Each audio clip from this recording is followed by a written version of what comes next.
नुकतीच कलावंत समन्वय समितीची शिवाजी पेठेतील शिवाजी मंदिरमध्ये एक सभा झाली। जवळपास 200 वृद्ध कलावंत ज्यांना आता काठी टेकल्याशिवाय चालता येत नाही असे सुद्धा दूरदूरच्या गावाहून लोक आले होते।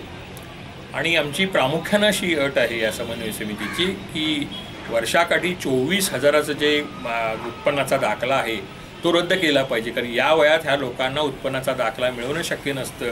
काही वेळेला मुलांच्या नावावर घरं असतात, मुलांना मुळातच हे लोक अडगळ झालेले असतात आणि अशा वेळेला त्या कलावंतांनी दाखला मिळवणं ह्याच्यासारखं वाईट काही नाही आहे। आणि प्रत्येक जिल्ह्यातील फक्त 40 लोकांना मानधन द्यायचं, वर्षाकाठी 40 लोक निवडायचे। तर 40 लोक आणि जवळपास 10 ते 12 वेगवेगळ्या विभागातल्या लोकांना हे मानधन देतात। मग भजनी मंडळ असेल, सोंगी भजनी मंडळ असेल, वाघ्या मुरळी असेल, गोंधळ घालणारे लोक असतील, चित्रपटातली लोक आहेत, नाटकातली लोक आहेत, प्रामुख्याने तमाशातले लोक आहेत। तर एवढ्या ह्या सगळ्या लोकांच्यातनं वयोवृद्ध लोकांना फक्त 40 लोक निवडायची म्हणजे ही चेष्टा आहे कलाकारांची। तर ज्याची मेरिट आहे की ज्याचं वयाचं आणि ज्याचं काम आहे, फक्त 70 वर्षाचा आणि 80 वर्षाचा आणि नोकरी करत कुठंतरी तो बाण डोलायला होता लावणीला म्हणून त्याला तुम्ही देऊ नका। तर ज्यानं उभं आयुष्याच्यासाठी खर्च केलेला आहे त्यांचे इंटरव्ह्यूज घ्या। त्या शहरातील अनुभवी दिग्दर्शक असतील, कॅमेरामन असतील, काही लोक असतील, त्यांच्यासमोर एक समिती स्थापन, त्या लोकांचे इंटरव्ह्यूज घ्यावं, तू कुठं काम केलंस, काय काम केलंस आणि त्या पद्धतीने त्यांना मानधन द्या। आणि 40 ही चेष्टा आहे। जे काही लोक येतील त्याची स्क्रुटनी करून जास्तीत जास्त कलावंतांना जास्तीत जास्त मानधन मिळालं पाहिजे, हे महाराष्ट्र शासनानं आता केलंच पाहिजे। आता कलाकारांची अशी भावना झालेली आहे कुठलीही गोष्ट मागून मिळत नाही, ती हिसकावून घेतल्याशिवाय चालणार नाही। तर आता महाराष्ट्र शासनानं त्याचा शांतपणे विचार करावा, कारण आता तोंडावर निवडणूक आहे। कोल्हापूर जिल्हा शाहीर परिषदेने कलाकार समन्वय समिती स्थापन करून त्यात विविध संघटनांच्या लोकांना एकत्र बोलवून कलाकारांसाठी लढा द्यायचा हे ठरवलेलं आहे।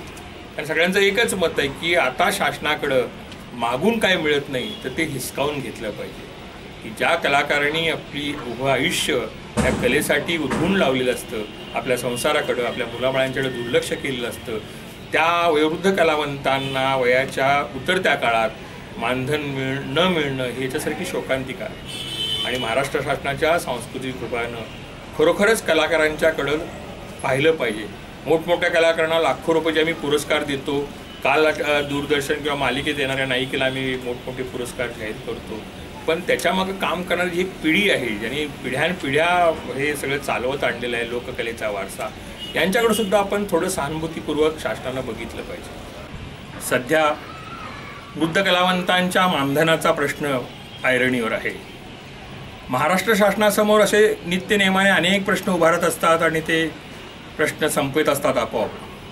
पण वृद्ध कलावंतांच्या मानधनाचा प्रश्न जो आहे तो खरोखरच विचार करायला लावणारा आहे।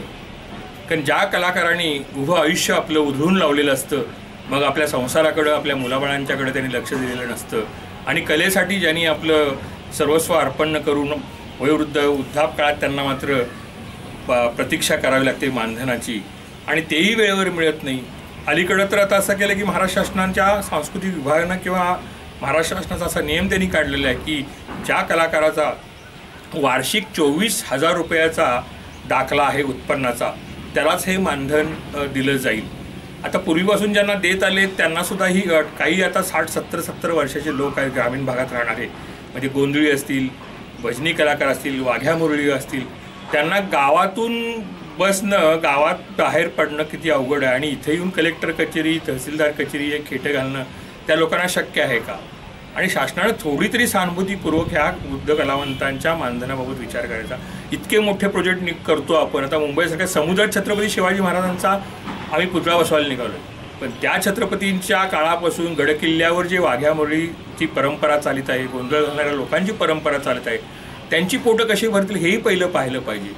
माणसाच्या उरात छत्रपती आहे, पण तो त्या लोकांना जो आहे त्या पद्धतीनं आपण शासनानं कलाकारांना कौतुक केलं पाहिजे, ते होत नाही।